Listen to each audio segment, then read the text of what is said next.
Okay, so this is part 2 of our vlog of the recent Alon at Musika gig at La Union. So other bands played that night as well. We have Chronic Misfits, Three Pretenders. We also have our friends from Kagimo and Trayo.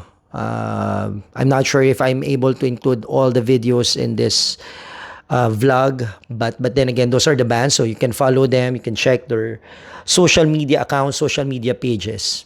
So this is us doing our routine sound check. It's very important, of course, for every band before you play that you do sound check of your instruments and the microphone so that no sound will be distracting as you perform.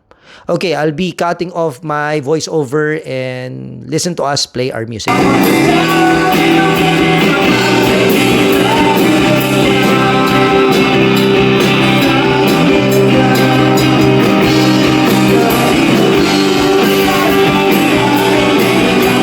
Ang lamig ng panahon, akala ko'y magkakapon. Hindi naman ako.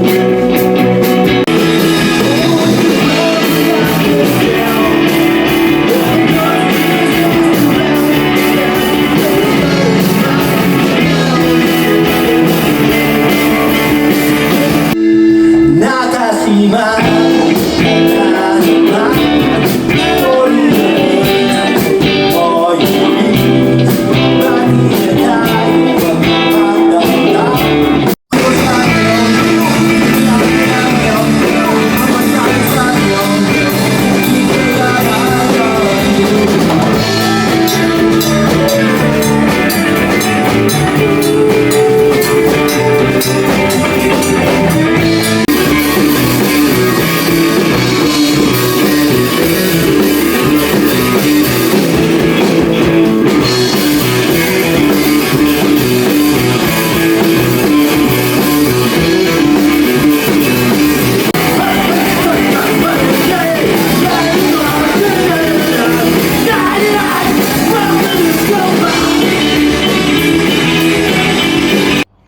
Silog moments after our gig, and we had dinner with our friends from Kagimo as well.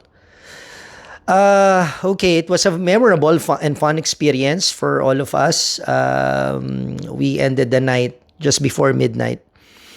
The following day, we had our breakfast at Kabsat just before we headed home. Okay, so this is my son again doing his Michael Jackson antics. And just before we drive back to Manila, we visited the beach. It was a fair weather that day. Actually, it's very hot.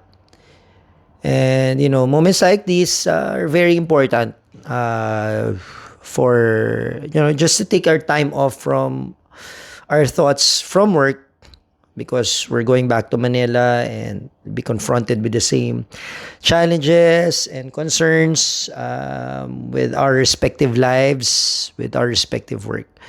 So we appreciate and we are very grateful for this short time of visiting, not only gigging, but visiting La Union. As always, it was clean, it was refreshing, it was hot. So if you're a beach body, highly recommend that you visit the surfing capital of the north, which is San Juan, La Union. We're taking photos and just basking in the heat of the sun for the morning. Okay. So after a short while of taking our photos, went back home to Manila. That's the end of my vlog. Ciao.